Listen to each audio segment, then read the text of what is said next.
क्या आपने कभी रात को सोते समय अचानक ये महसूस किया है कि सब कुछ होते हुए भी दिल खाली है? घर है, परिवार है, पैसा है, सम्मान है, लेकिन मन के अंदर एक अजीब सी बेचैनी है। उस रात भी ऐसा ही हुआ था। कमरे की लाइट बंद थी, मोबाइल हाथ में था, लेकिन आंखों से आंसू रुक नहीं रहे थे। क्यों? क्योंकि जीवन बोझ बन चुका था। बाबा ने कहा, बच्चे, जब आत्मा थक जाती है तो उसे आराम नहीं, याद की ज़रूरत होती है। वो एक आम इंसान था, सुबह से शाम तक मेहनत, जिम्मेदारियों का बोझ, सबको खुश रखने की कोशिश, लेकिन कोई ये नहीं पूछता था कि वो खुद कैसा है। मुस्कुराता था सबके सामने, लेकिन अकेले में खुद से हार चुका था।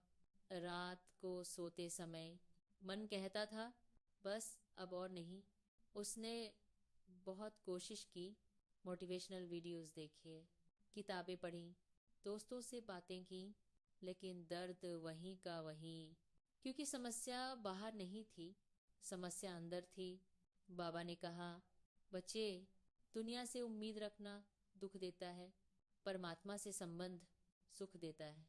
एक दिन यूं ही यूट्यूब स्क्रॉल करते करते एक वीडियो चला। शब्द बहुत साधारण थे, लेकिन आवाज़ में शांति थी। मैं आत्मा हूँ, बस यही एक वाक्य सीधे दिल में उतर गया। पहली बार किसी ने उसे याद दिलाया कि वो सिर्फ शरीर नहीं है।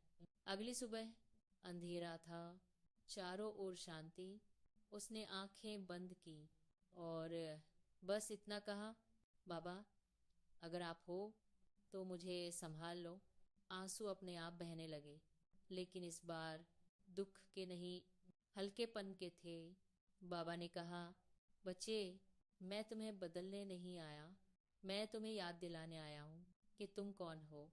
धीरे धीरे वो रोज बाबा को याद करने लगा। समस्याएं खत्म नहीं हुई, लेकिन सहने की शक्ति आ गई। लोग वही थे, हालात वही थे, लेकिन नजर बदल गई थी। अब वो जान चुका था, मैं अकेला नहीं हूँ। आज भी वो इंसान दुनिया में रहता है, काम करता है, जिम्मेदारियां निभाता है, लेकिन अब मन का बोझ परमात्मा उठा लेते हैं। बाबा ने कहा, बच्चे, जब तुम मुझे याद करते हो, मैं तुम्हारे भाग्य की लकीरें बदल देता हूँ। अगर आज आप भी अंदर से थके हुए हैं, खालीपन महसूस करते हैं, तो रुक जाइए, बस 1 मिनट आंखें बंद कीजिए और कहिए, मैं आत्मा हूँ और मेरा बाबा मेरे साथ है। यकीन मानिए, यही याद आपके जीवन की सबसे बड़ी दवा है। ओम शांति।